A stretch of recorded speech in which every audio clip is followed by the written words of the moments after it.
بسم اللہ الرحمن الرحیم۔ السلام علیکم۔ رجسٹر نمبر 3 باب نمبر 22 فقرہ نمبر 53۔ نمبر 1، اس رجسٹر کے 2 حصے ہوتے ہیں۔ اے، سٹینڈنگ آرڈرز، آمدہ حکم، احکام افسران بالا، سرکلر آرڈرز، مجاریہ، S S P, D I G اور آئی جی۔ مجاریہ کا معنی ہے جاری کرنے والا۔ بی، سرکلر آرڈرز و دیگر احکام، گشتی و دیگر احکام وغیرہ کا اندراج۔ نمبر 2، رجسٹر نمبر 3 کو رجسٹر سٹینڈنگ آرڈر بھی کہا جاتا ہے۔ Number 3، register number 3 standing order police rule باب نمبر 22 فقرہ نمبر 53 کے تحت تھانہ میں رکھا جاتا ہے۔ حصہ اول، ایسے احکام آئی جی، ڈی آئی جی اور ایس ایس پی صاحبان جاری کریں گے اسٹینڈنگ آرڈرز کہلاتے ہیں۔ نمبر 2، ایسے احکامات کی انگریزی مثل مرتب کی جائے گی۔ نمبر 3، ایسے حکم کا اردو ترجمہ دوسری مثل میں رکھا جائے گا۔ نمبر 4، اس فائل کا انڈیکس تیار کیا جائے گا۔ نمبر 5، ایسے احکام مسلسل 5 سال تک ہوں گے۔ نمبر 6، جو احکامات منسوخ ہو چکے ہیں اور ان کا قائم رکھنا ضروری ہو تو دوبارہ جاری کیے جائیں گے۔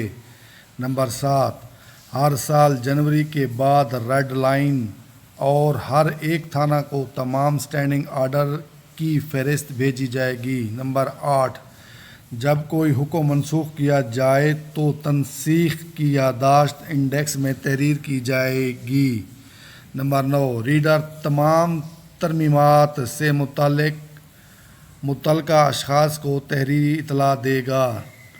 نمبر 10، تمام مستقل قسم کے احکام جن کا اثر فرائض کی انجام دہی، ضابطہ اور دستور پولیس پر پڑتا ہو، جن میں محکمے کے قواعد کو واضح کیا گیا ہو، مثلوں میں محفوظ رکھے جائیں گے۔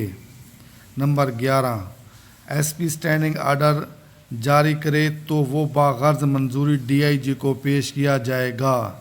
نمبر 12، ڈی آئی جی صاحب ایس پی کا ایسا سٹینڈنگ آرڈر منظور کریں جس کا اثر محکمے کے ضابطہ پر پڑتا ہو، اس کی نقل آئی جی کو ارسال کی جائے گی۔ نمبر 13، ڈی آئی جی صاحبان اپنے ملاحظوں پر ضلع کے دورہ پر خود اپنے جاری کردہ ایسے احکام کی سالانہ مثلوں کی پڑتال کریں گے۔ حصہ دوم۔ نمبر 1، اس حصہ کو سرکولر آرڈر بھی کہا جاتا ہے۔ نمبر 2، ایسے احکام جو رہنمائی برائے پولیس جاری کیے جائیں۔ نمبر 3، ایسے احکام کی سالانہ مثل ہر تھانہ میں مرتب رکھی جائے گی۔ نمبر 4، مثل میں شامل کیے جانے سے پہلے اس قسم کے ہر کاغذ پر رجسٹر خط و کتابت کا نمبر شمار لگایا جائے گا۔ نمبر 5، رجسٹر خط و کتابت میں اس حکم کا مضمون اور یہ امر کہ وہ شامل مثل کیا گیا ہے درج کیا جائے گا۔ نمبر 6، یہ فائل 2 سال بعد تلف کی جائے گی۔